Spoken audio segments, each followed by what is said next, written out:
All right, and without further ado, I am just so excited to get day 2 started with Mary Pat McGuire. Mary Pat is a registered landscape architect and associate professor at the University of Illinois at Urbana-Champaign, where she directs Water Lab.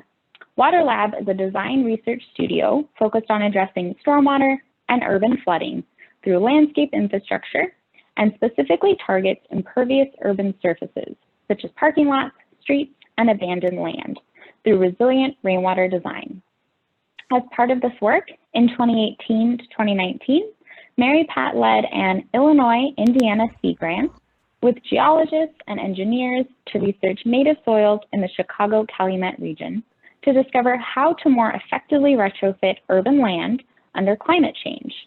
With an interest in a variety of water issues in urban, agricultural, and industrial contexts across the Great Lakes and Mississippi River watersheds, Mary Pat co-edited the book Fresh Water, Design Research for Inland Territories, which was published in 2019.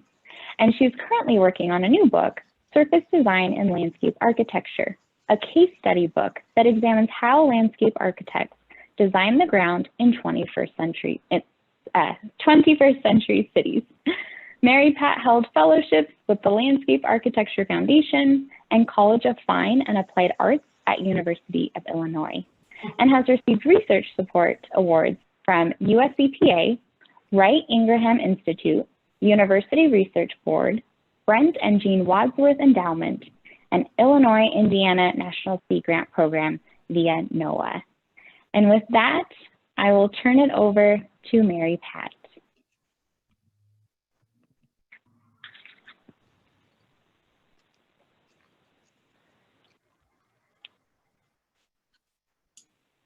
We can see. Okay. Yep, thank you. Great. Okay. Thank you so much, Chelsea. So thank you to Friends of the Chicago River for inviting me to this year's Chicago River Summit, and a special thanks to Chelsea for her most excellent coordination of all of us in the spring and leading to this fall gathering. I'm going to share my work on retrofitting urban landscapes. So I want to start by acknowledging that there are often two ways of looking at our river here in Chicago, and thinking really about water and the relationship that water has to urban and regional land in general. In the summer of 2018, there was a story published in the Plan Journal. It was released with the issue was released with 2 stories on Chicago. One was an interview with Carol Ross Barney, who's a local and much celebrated architect who had just completed the Chicago River Walk in collaboration with Sasaki Landscape Architects and also local Jacobs Ryan and landscape architects. And one was an article written by me on stormwater and imperviousness in Chicago. And the 2 articles side by side typify where we are today relative to the need for greater connections between urban design, such as that of the Chicago River, and larger urban policy and planning for stormwater. So the first story centers on the 2015 completion of the Chicago River Walk, which is a major urban public space achievement for Chicago.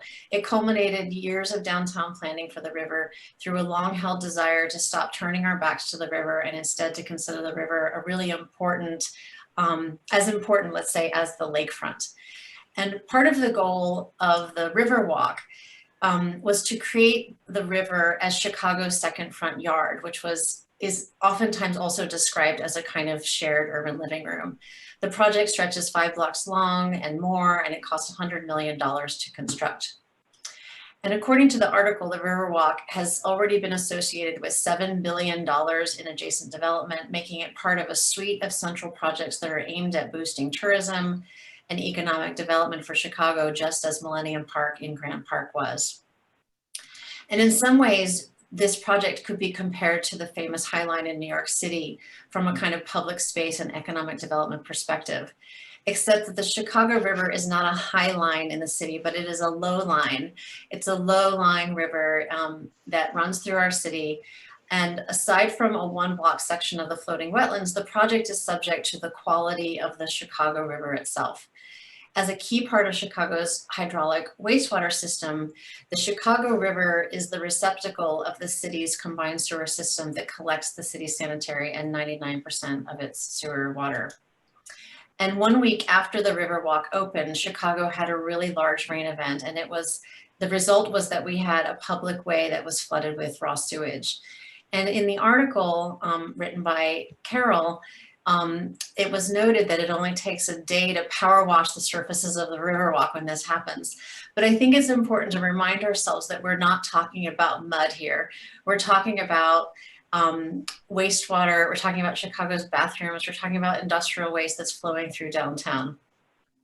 And so, you know, here, which will be familiar to many in the room, this is an image of when the lock at the mouth of the Chicago River is then open to release combined sewage overflow from the Chicago River out to Lake Michigan, when millions of gallons of untreated sewage and industrial pollution are released into our Great Lakes because of stormwater inundation, and increasingly so under climate change. And that sewage is settling into our coastal environment. This image here was taken in 2013, although we did have one of these events just this past May. And many people outside of Chicago, I think everyone on the call here who is from Chicago is well informed and well involved in this issue that we're struggling with. But many don't understand that the city like Chicago can manage and deal with this kind of challenge of large amounts of stormwater through a combined sewer system. And that we're currently relying on a kind of infrastructure that's also supported by the TARP tunnel and reservoir system. However, under climate change, we know that we still need other kinds of solutions to handle rain predictions, particularly through green technologies, through green infrastructures. And key to this process is to develop living infrastructure for cities at the direct location of rainfall by identifying a key source of runoff in the city, which is our paved over city. We need to make a conceptual and a technical connection between regional water systems and pavement infrastructure. And we need to make interventions into that paved surface to slow the inundation of rainwater into our underground infrastructure. We know that resilient cities don't overly rely on that kind of underground storage and pumping technology, that resilient cities are also engaging in unbuilding of pavement systems, the rebuilding of surface infrastructure through much more innovative 21st century technologies. Okay, so we can't discuss the surface of the city without really understanding its hydrogeological history.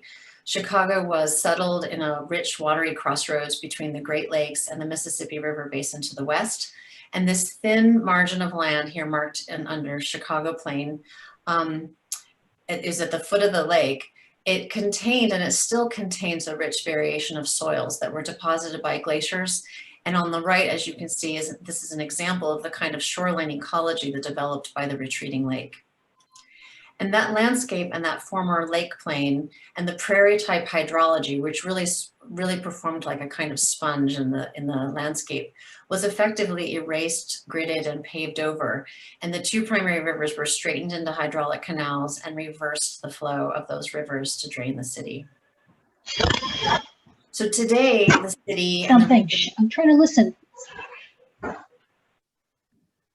So today, the city and the region's surface rainwater is managed by an incredibly impressive but also intensely engineered system of surface collection, conveyance underground to a combined sewer system in which small events, all of that water is of course collected and managed and sent through the treatment systems, the treatment plants, pardon me, before being discharged into the waterways. And in the larger events, we do experience combined sewer overflows, and we do experience occasional lake discharges.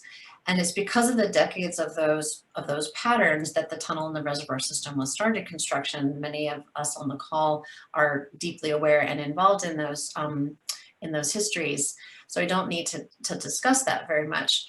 But what's important for us that we all acknowledge too is that this system doesn't work, and it wasn't designed to deal with some of the climate patterns we're having. We've had a trend over the last 50 years of having wetter climate, but we also know that that's accelerating through increased storms. And the climate projections show that this is only going to get worse and that we need other kinds of adaptive responses. So from a landscape perspective, or let's say from a land perspective, this situation can be seen as being rooted in the surface of the city. The surface of a highly engineered city is effectively the headwaters of that system, where upwards of 80% of the land surface is impervious in some way. And in our research, we've discovered that about 50% of that imperviousness is ground surface. And my students and I calculated that 30% of the land surface in Southside Chicago is asphalt alone. So this is really where we focus our attention on the ground condition of land. Not only is this the headwaters of our system, but this is also where we walk, where our kids play, where we live, where we breathe. And this is a huge opportunity for redesign, for retrofitting cities, to rethink the surface itself as a headwaters to the urban, regional, and continental water of Lake Michigan and the Mississippi River system. And in addition, asphalt as we know it is really a 19th century technology, but it still prevails in the surfacing of cities. And then it's also worth noting again that the consequences there are not only continental in terms of reversing the flows of the river, they're deeply local, and the impacts of that surface condition is disproportionately impactful throughout the city, especially through low wealth and through Black and brown communities that are hit hardest by non-overbank street flooding and sewage backups. And it's creating a deep kind of psychological impact through many of our communities that there is a fear every time it rains. And again, on the right-hand side, we see again the flooded river walk. And I think it's important that we just note that as we're investing in riverfront projects, that we also need to address the urban tributaries into those rivers, which are the parking lots and the streets and the curbs and the inlets that lead to these types of events. And again, you know, millions of gallons of water can be released in this simply because we just have too much rainwater that's converging through that system.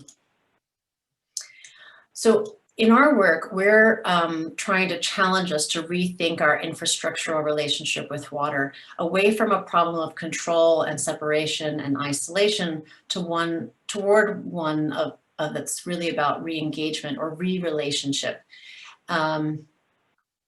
Patterns of post-glacial coastal topography in the region and the geologic soils that are here provide a very different lens and very different way through which to envision a resilient city, one that uses its own hydrologic history as a foundation for its future. So here are some images from an airplane on the top row and on the ground on the bottom of that dune ridge swale landscape of the southern coast of Lake Michigan. And this early field work inspired me to look at the geologic soils of the area. This has been incredibly informative. Here on the left is a 1902 USGS map that appears to have been almost ignored in the 1909 Plan of Chicago, which uses a kind of grid urbanism strategy for organizing the city. Yet the coastal region has incredibly heterogeneous superficial soils, and the remnants of that coastal landscape with this dune, ridge, and swale pattern are really invigorating to one's imagination. But there's also a kind of practical use of that material richness. Early on, we did some correlation mapping between the surface conditions, the subsurface soils, and the prevalence of flooding due to topographic variations throughout neighborhoods. And we created these dot density maps to show where imperviousness, infiltration potential, and flooding prevalence may prove most reliable in developing, in really selecting sites where design interventions and actions would be most effective.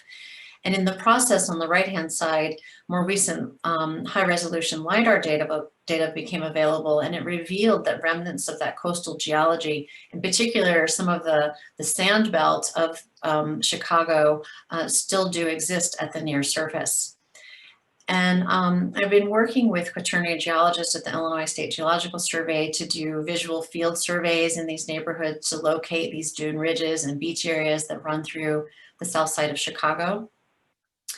We consider that the kind of rediscovery of these figures is really important to our work. to date, most urban planning administrators, including the Department of Transportation, doesn't really consider soils a kind of viable input in stormwater planning at this scale. On the right is a drawing that I made. It's a really kind of figure drawing of all of the asphalt pavement and the compacted ground that exists over beach sand in this section of Southside Chicago. And this is being used to just provide a kind of guiding visualization of the incredible opportunity to transform the surface of the city. And on the left-hand side, so I paired these drawings. On the left-hand side is a surface type inventory. And on the right-hand side is a topographic, our series of topographic sections drawn through the same neighborhood. And I try to use these pairings to reveal the relationship between surface and topographic patterns. And this is really about describing these dense neighborhoods as landscapes that can be read through their topography in combination with soil maps.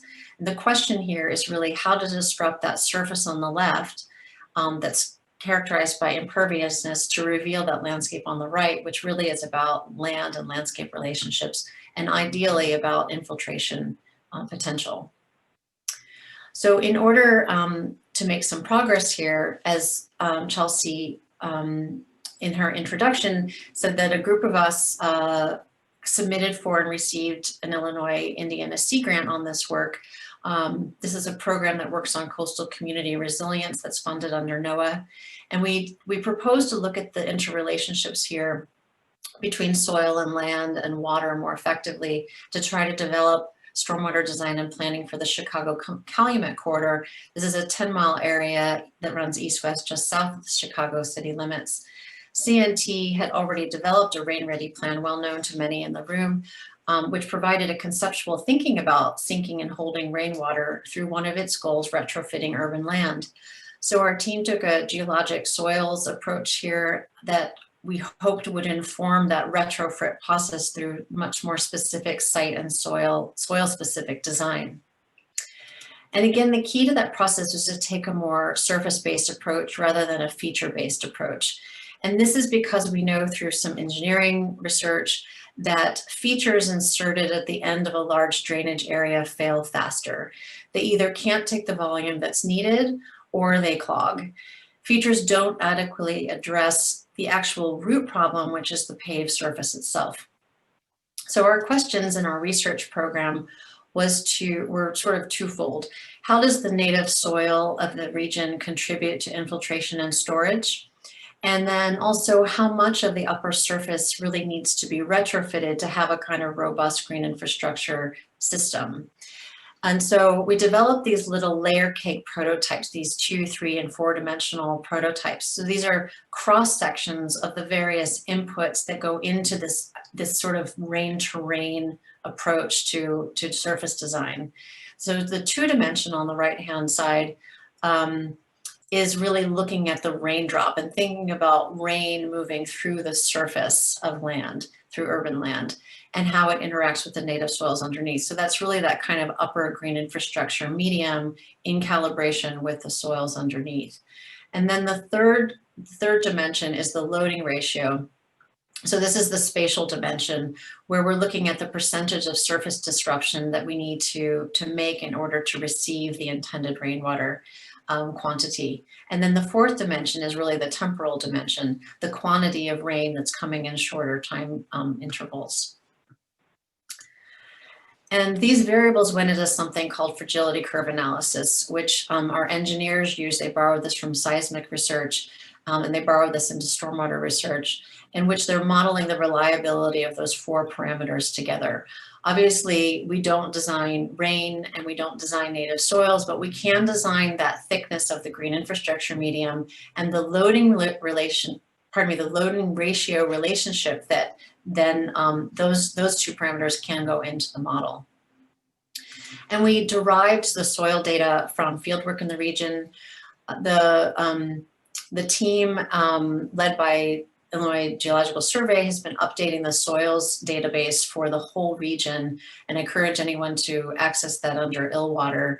But we also did soil cores for 2 municipalities who partnered with us on this project in Midlothian and Calumet City.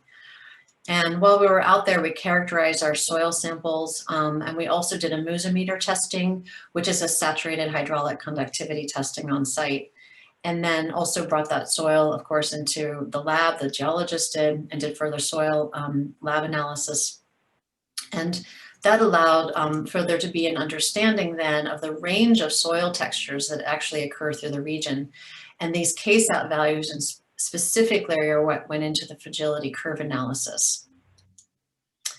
And so this then allowed us to demonstrate a kind of multivariable approach to green infrastructure and a much more reliable understanding of how much surface to disrupt relative to soil types, rainfall quantities, runoff targets, and or runoff reduction targets over different storm durations. So we did this against a 40% runoff reduction standard and an 80% reduction standard. I'm only showing the 80% here on the left-hand side. We did this over a 24-hour rain event and a 2-hour storm event. So we have this kind of information about how reliable certain designs can be. And those prototypes, the little layer cakes then from the earlier slide show up in this diagram on the right. And then those prototypes then represent varying thicknesses of the green infrastructure medium, depending on the loading ratio, rainfall in inches, and the soil type. And the prototypes then get deeper when we get into the areas of finer native soils, for example. So up on the upper right, this is for a 24-hour duration. And then when you get into the 2-hour duration on the bottom right, we find failure of green infrastructure in the higher loading ratio, particularly in the mixed and the fine soils. So, and again, we're really shooting for a high runoff reduction in these models. For higher intensity storms and higher runoff targets, we would then recommend reducing the loading ratio for more intense storms. And then the depth of the green infrastructure medium would also increase slightly for mixed and fine soils. Now, a big conclusion from this research was that, in fact, of all of these factors, that the surface ratio was a defining variable in larger storms. You reduce more pavement or reduce more imperviousness and you get a higher performance result. So of course that's a kind of intuitive result, but it's also really great to have more data and research to make this case. So we applied then that research to Calumet City, one of our partner municipalities. We looked at a 250-acre area there that they asked us to look at that's frequently flooded. The site here on the right, Calumet City as a whole, you can see is fairly fully developed. On the left-hand side in the 1930s, you can see the old Dune Ridge geological pattern, which functionalizes very well for this design process. Some of the site conditions that existed in that site, so in the red box on the left, the 250-acre neighborhood, were that the neighborhood is bound by roadway infrastructure. It has a flooding pattern where water is really ganging up in the northeast part of the site. This is both due to overland flow, low topography, but also that rainwater is just not getting into the gray system. The gray system is under capacity in this location, but the low relief topography is making that worse. And then on the right-hand side, you can see, of course, we're looking at the beach ridge and the sands that exist in this district. We, of course, also in this work look at a range of retrofit opportunities in the neighborhood. So here, this is actually a very dense and very intact neighborhood, so not a lot of vacant land. It's really the shared streets and the alleys and the rights of way that are intensely flooding here. So we identify a number of different surface types here, the alleys, the streets, the sidewalks, et cetera, and describe their surface condition, whether that's paved or we're also taking into account compacted turf areas. And we're also very interested in then, of course, in linking this back to the regional ecology. So we take field walks and field excursions through the remnants of ecological landscapes in the region. And we're trying to understand the kind of subtle variations of land about how high dune points and low swale points actually contribute to and function for rainwater. And so even though those patterns of the old dune swales in this neighborhood have a kind of northwest-southeast direction, we use that idea as a metaphor to map high points and low points in this neighborhood. And we found a very beautiful kind of series of undulations from across urban blocks and street patterns, and we use these to locate wet, mesic, and dry design approaches. So here on the right, you can see a number of green infrastructure prototypes from wet to dry and from planted to paved. And we can use these to design the upper part of the green infrastructure in the landscape at left. And so, and here we're complementing a sandy soil profile mostly. And so we're integrating basically these different strategies into that landscape to address the surface type and the conditions as we find them. And we give very careful attention to the wet streets. So on the right-hand side, the intention you can see is to transform water that is sitting at grade and flooding streets to retrofitting these streets so that now that water is actually moving through the section and infiltrating and sitting more below the surface through an intended design work. And the drier streets allow us to make shallower interventions, wetter streets allow us to make deeper interventions, but the actual ratio between width and depth of the surface intervention can be offset slightly in different ways depending on your design intentions and the site parameters and constraints. So in addition to streets, we've also looked at public spaces from school grounds to commercial parking lots to use this type of approach. And again, it's the thick section approach that we're very interested in, being able to describe the kind of landscape morphology that was our landscape and cultural history, and to use that as to bring and not just invigorate the land again, but really invigorate a sense of being connected to that landscape through design. So here's a comprehensive drawing of those as an integrated framework for green infrastructure. So this is a kind of drawing that you would use in maybe a public meeting to talk about where you're proposing to develop green infrastructure. But it's important to note that everything in here is about integrating the research, and the prototypes are applied into this design. So everything in here is calibrated and coordinated with the soil profile in this region. In this neighborhood. And so we also did modeling of the design, and we have results for a 24-hour storm and a 2-hour storm. And now these vary once you get into those higher storm intensities, but we're still finding good success in the storm evaluation. And we're able to predict the volumetric reduction in the hundreds of gallons over a series of blocks and in the millions of gallons across the neighborhood through this approach. Excuse me. And what we're hoping to do, and certainly started some funding applications, is to start a pilot project in the east section of the site. And also my team is then also looking to get into some larger sub-watershed studies and combined sewer area studies using this research. So effectively scaling up this approach. And what excites me here is that we're bringing designers, scientists, engineers, and communities together, and now hopefully regulators and funders and policymakers to consider the potential for resolving rainwater and stormwater issues through the land. And in that process, bringing together conceptual and technical thinking that's really tied to a deep reading of the land, looking closely at the geological history to guide us. And so I want to end on a slide that when we take a step back, and I think when we take a regional approach here, that there are some key principles that we can acknowledge and we can work on together. The first is that when we're retrofitting, what some people call metrofitting, the region for rainwater practices, that this means that we take a really dynamic systems approach, that we have to study the dynamic interrelated systems, the urban systems, hydrologic systems, and the human systems, that how these transformations can be game changers for our shared waters, but they can also transform communities suffering from flooding and urban heat island. And we can consider multiple scales of interventions, from streets to blocks to districts to sewershed scale and watershed subscale plans. But we also need to take, or maybe use, watershed thinking even in a sewershed context. We need to embrace hybridity, both of gray and green-blue approaches at the system scale, but also in the way that we reconstruct our neighborhoods. And I think that we need to acknowledge that green-blue adaptations can be the game changer But they need to take shape and they need leadership around them.